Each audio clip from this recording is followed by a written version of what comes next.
Hello, my name is Dante Renee from the 10 Room Bizarro YouTube page where I talk about films that I believe need to be talked about more. Like tonight's film, this is 1973's The Corruption of Chris Miller.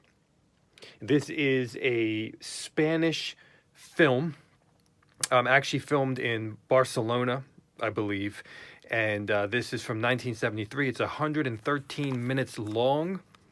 Here are a couple screenshots you can see here. And this is a film that I never heard of in my entire life, and I am quite obsessed with Spanish films. Just in particular, being my favorite director being Jess Franco. And so when I heard about this movie, this really piqued my interest. Looked at as a quote on the back here, a bloody and twist-filled giallo from acclaimed filmmaker Juan Antonio Bardem, who did Death of a Cyclist. And it says it's remained one of the hardest to see of all Spanish-produced gialli. It was photographed by Juan Gelpi, who did Crypt of the Living Dead, and scored by Waldo de los Rios, who did The House That Screamed. Wow, some really unbelievable stuff here. We even have a former Spanish child star, Marisol, who plays Chris Miller. And we have Jean Seberg, who was known for Breathless. She looks very familiar to me, by the way. We even have a guy named Barry Stokes in here, who is from the film Prey, which is a wild British horror film. So we have a few things going on here in this movie, a lot of things going on here in this film, and a very, very interesting cast of people as well. This is The Corruption of Chris Miller. I have to tell you right off the bat, it's not only a film that I never heard of before, but this will shatter all stereotypes of what you typically think of a film that you've never, ever heard of before, even though you're interested in maybe that particular genre.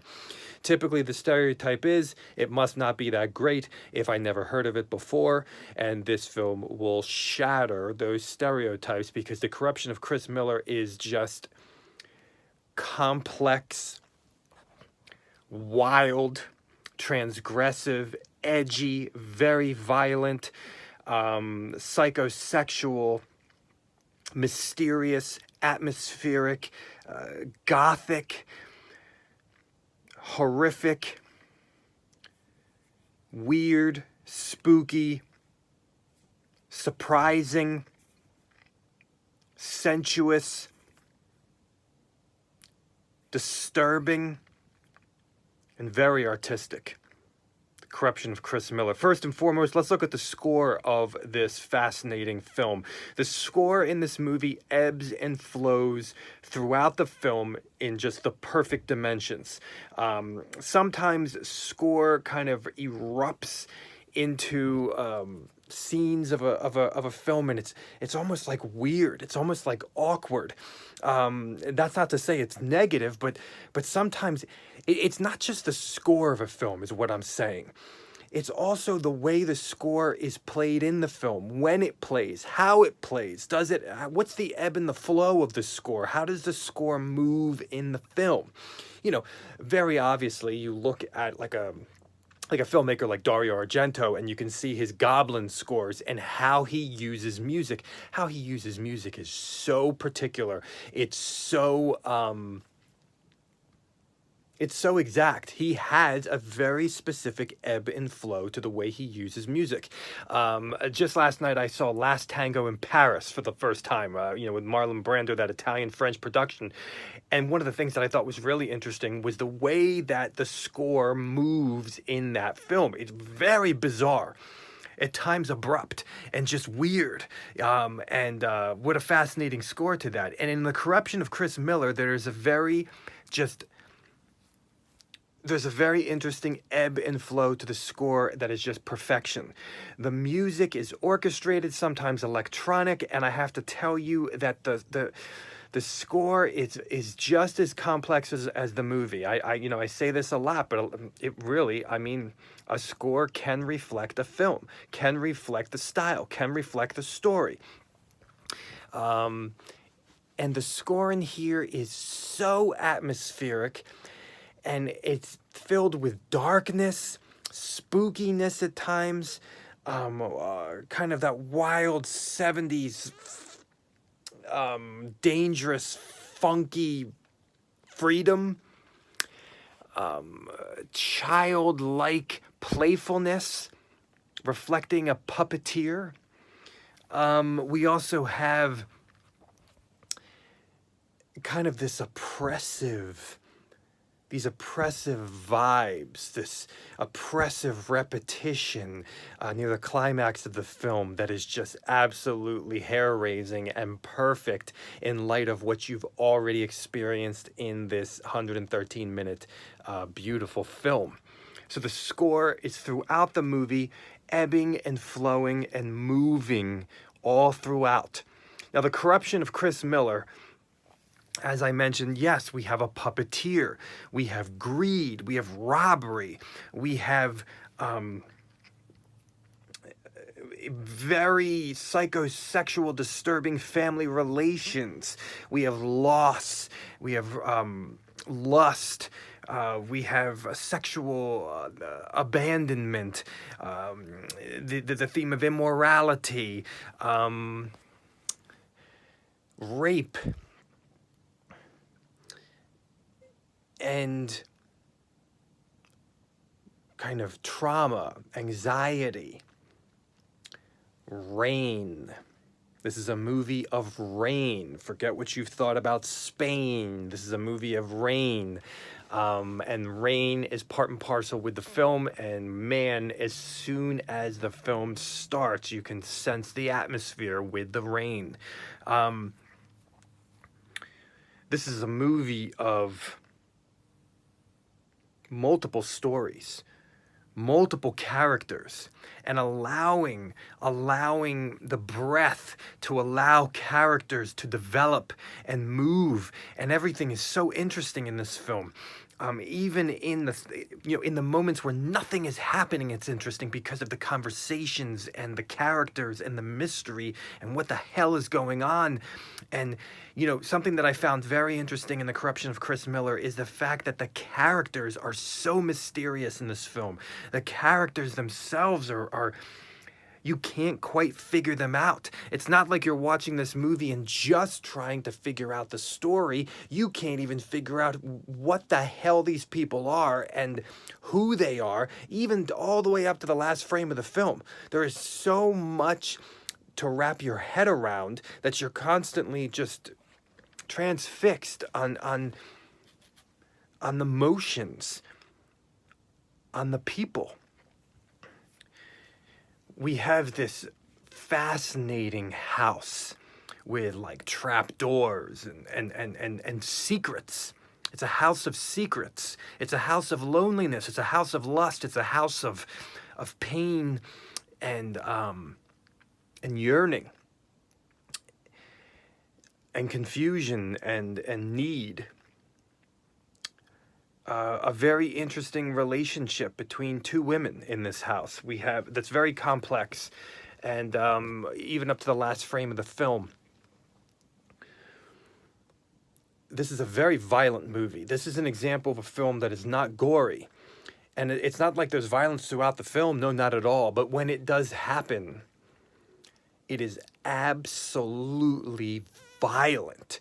And so well done in its violence that it was shocking and surprising, and I couldn't even believe it. It was, whoa. The sense of style in this film. There's a time when a character almost looks like they're looking right at you, as the viewer, at the camera. The slow motion silence in this one particular scene that comes out of nowhere, and the sound just slowly ebbs in. There's another scene in the film near the climax between a girl and a guy, and the editing all of a sudden becomes quicker, rhythmically quicker, as it's flipping back and forth between the two characters, and it never really did that before throughout the film. sometimes the camera takes the form of POV. There's really no quote unquote nudity in this film, but this is a film that is deeply sexual, deeply sexual. And I mean, you have some images of breasts and, you know, braless shirts or this see-through nightgown, but it's a movie that plays with you sexually, and it's deeply sexual. The girl that plays the daughter in this film, very sexually attractive and alluring. Her face, her eyes, her body, and there's just something there. This is a film of flashbacks where things start to come together and make sense. Disturbing at that, and twists and turns that keep on going. Right when you think you figured out something, something else unravels, and you realize, you know, what the hell is going on here? You know, sometimes when you already know how long a film is going to be, I mean, we know that nowadays with maybe the timer on our Blu-ray player or just looking at the back of the case. You can kind of sense, okay, there must be more left. I thought the movie's over. There must, you know, there's something to maybe not knowing how long a movie is when you pop it in the player. And there's something to that, because you're left completely vulnerable to the film, to the story, to the characters, to everything that's going on in the film or not going on in the film. And this is a movie that is very complex, very bizarre, very twisted. And here, you know, The Corruption of Chris Miller, here is a film that is a prime example of a movie that is extremely sexual and twisted and violent and bizarre, yet has the facade of something dramatic, something sophisticated and elegant, because it is sophisticated and elegant and artistic. But as I stated, there's no real nudity in the film, and there's not violence throughout the film either. This is a film of horses also. Beautiful horses, and probably one of the scariest, they were not stunt people, one of the scariest scenes I've seen with I mean, just looks so freaking dangerous. This girl on a horse and this guy on a bicycle. I mean, that particular scene, I thought, oh my gosh, somebody's going to die here. That scene would never be filmed today without stunt people or just in general. Whew. And a film of toys also. This is 1973's The Corruption of Chris Miller. Wow. Wow. Thank you, Vinegar Syndrome, for putting that out. And thank you, Job, for enabling me to buy it. Thank you so much for watching the 10 Room Bizarro YouTube page, where I talk about films that I believe need to be talked about more, like The Corruption of Chris Miller. Please feel free to check out my own personally made films at vimeo.com/poopy-diarrhea, Poopy diarrhea. And follow me there, and you'll get to see the films that I personally make as well. Thank you so much, and good night.